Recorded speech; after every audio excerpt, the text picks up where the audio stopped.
the rule has to be practical. The rule has to be practical, and what is conflict of interest? Today Rahul Dravid has been appointed the NCA head, and there are issues about his conflict of interest with the job of his job with India Cement. So you've got to be practical on that, because you never know whether you would become the NCA head or not. And 3 years later you may not remain NCA head of the job, but these jobs are permanent. These jobs remain with you. So it's got to be practically solved. Even when you do commentary, or when you do coaching, I don't see it as a conflict of interest. You go around the world, look at Ricky Ponting. He coaches Australia, he's commentating in the Ashes, and come the month of April next year, he'll be with the Delhi Capitals. So I really don't consider this as a conflict of interest, because these are all skill-based. You don't decide whether you commentate, or whether you coach, or whether you be a part of a franchise. Because of your skill, you get picked by people, and I don't think it can be a conflict. So it has to be a bit more precise, otherwise everything is going to be conflict. Everything is going to be conflict. There's an issue of, I was reading in the morning in the newspapers that there's an issue with Vikram now with conflict because of Ashish Kapoor being a junior selector. And I find it ridiculous. If somebody else is a junior selector and somebody else is a batting coach, how does it influence and how it's a conflict? So these things need to be a lot clearer. And I'm a firm believer that skills have to be kept separate. Because you cannot influence skills. You cannot influence skills. It's about one's judgment of who is better and who is not better. Thank you. Ravi has been around for a while. 5 years he's completed.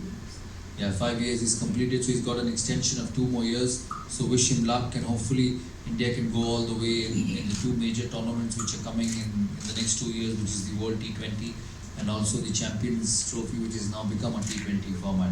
So hopefully they can do well. They're doing well. They get to the semi-finals, but in 2015 in Australia they struggled.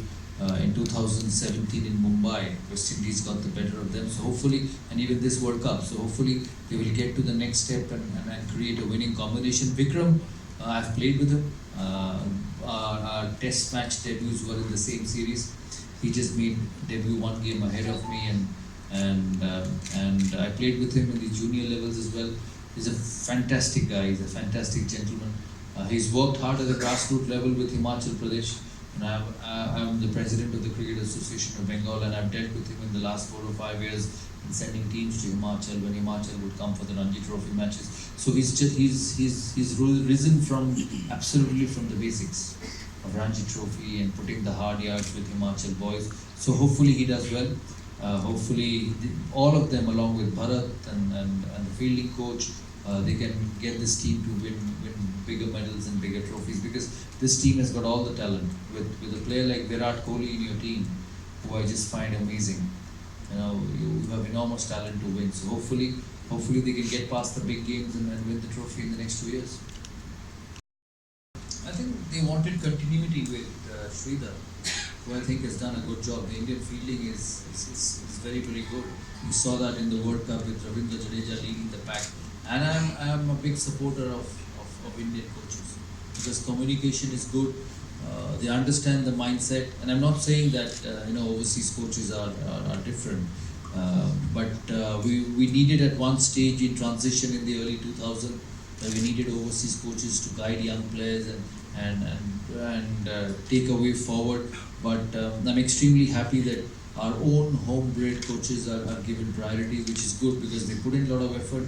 This country has produced some great players. The sport in this country is amazingly competitive.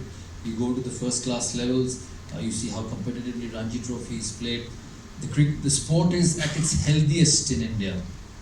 Let's be honest about it. There's England, there's Australia, but India is right up the ladder. They're the number 1 cricketing country in the world, if you would want to say. And I'm not saying just in terms of the money they generate, but also a number of people play the sport, a number of players are attached to the game. So I'm very happy that the likes of Ravi, before Ravi it was Anil, Ravi, Sridhar, Vikram, Bharat Arun have got the opportunity to take Indian cricket forward, because I think they've got as much ability as anybody else in the world.